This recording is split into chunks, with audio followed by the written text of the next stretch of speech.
Night doesn't always bring fear, but sometimes a single night can change a person's life forever. In an old, forgotten apartment building in the bustling heart of Dhaka, one such night was waiting. Our story begins with Rashed, a talented freelance video editor. He was driven, ambitious, and always chasing deadlines to be closer to his clients and cut down his commute.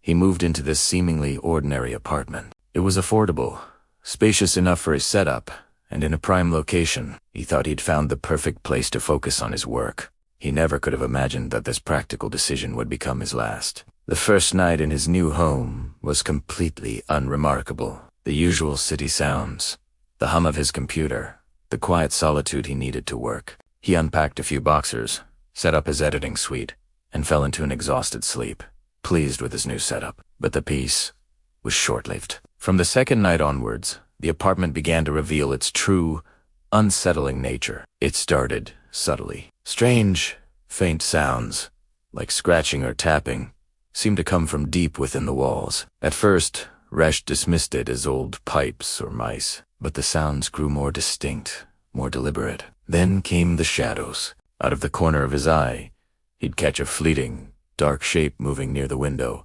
as if someone was standing just outside, peering in. He'd whip his head around, only to find nothing there but the empty night sky.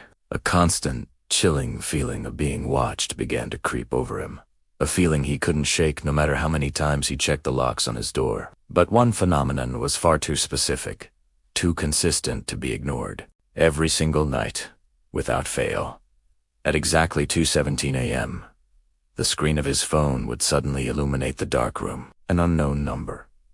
Just a string of digits he didn't recognize. The first few nights, he ignored Italiano. He was a busy man, often working late, and he wasn't about to answer a call from a stranger in the middle of the night. He'd silence his phone, his heart pounding a little faster each time, and try to get back to work. But the call was a nightly ritual, a terrifyingly precise appointment he never made. Tonight was different.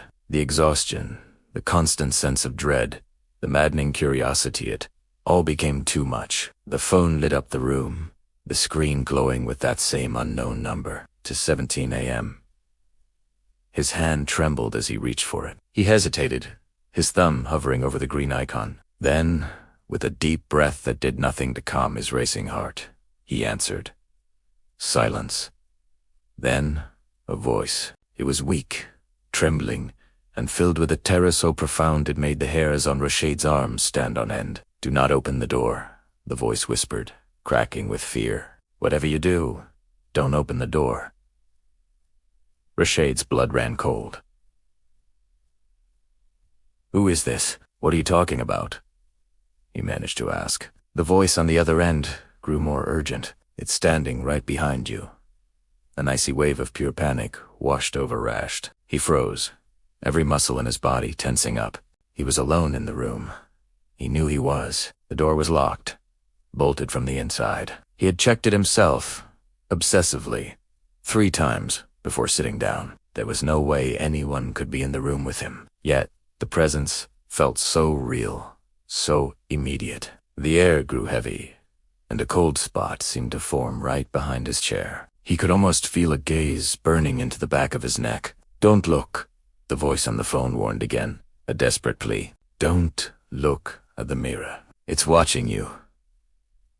Rashid's eyes darted towards the large antique mirror that hung on the opposite wall. It came with the apartment, its ornate frame tarnished with age. It had always seemed a bit out of place, but he hadn't given it much thought. Now, it felt like a dark, gaping portal. Suddenly, a fragmented memory surfaced in Rashid's terrified mind. The real estate agent, when handing him the keys, had mentioned the previous tenant in passing. A young man, much like himself. He had died in this very apartment. The police had ruled it a suicide, but the agent had lowered his voice, hinting that the neighbors whispered other stories. They said it was something mysterious, something unnatural.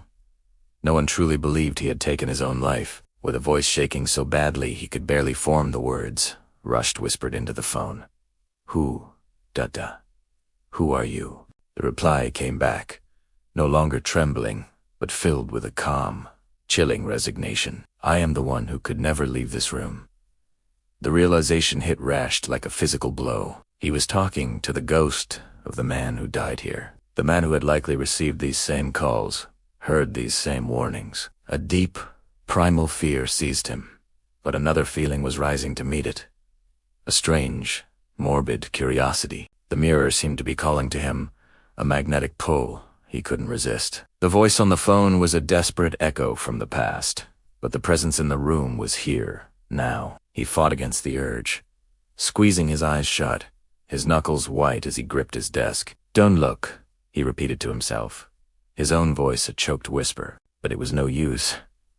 The compulsion was overwhelming. Fear was slowly, insidiously, turning into a desperate need to know, to see what was watching him. Finally, with a sense of grim inevitability, he turned his chair around. His gaze lifted, slowly, reluctantly, until his eyes met the glass. He looked into the mirror.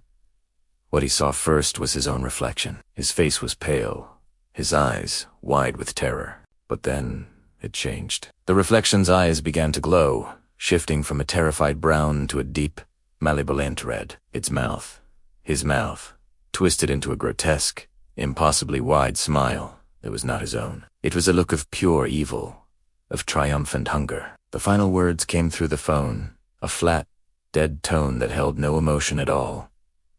"This room feeds on fear, and now, ... you are part of it." The call ended. The screen went dark. Utter silence descended upon the room, thicker and more suffocating than before. Rasht stared at the monstrous thing in the mirror that wore his face. He couldn't scream. He couldn't move. He could only watch as his own reflection smiled its terrible smile. On the wall, the old clock ticked forward. It was now 2:18 a.m.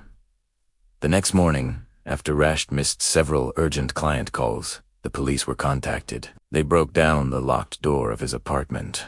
They found his lifeless body sprawled on the floor, directly in front of the antique mirror. His eyes were wide open, frozen in a mask of ultimate terror. The official cause of death was listed as a heart attack, but no one could explain the look on his face. Even today, that apartment in Dhaka remains empty. No one stays for long. Tenants report an unbearable feeling of being watched, of strange sounds in the walls. And some, the ones who stay just a little too long, learn the apartment's darkest secret, because every single night, in that silent waiting room, at exactly 2:17 a.m., a phone starts to ring a Kali's maid, and a new, terrified voice gets ready to answer. Thanks for watching. If you enjoyed this story, don't forget to like, subscribe, and hit that notification bell so you don't miss our next dive into the darkness. Stay safe out there.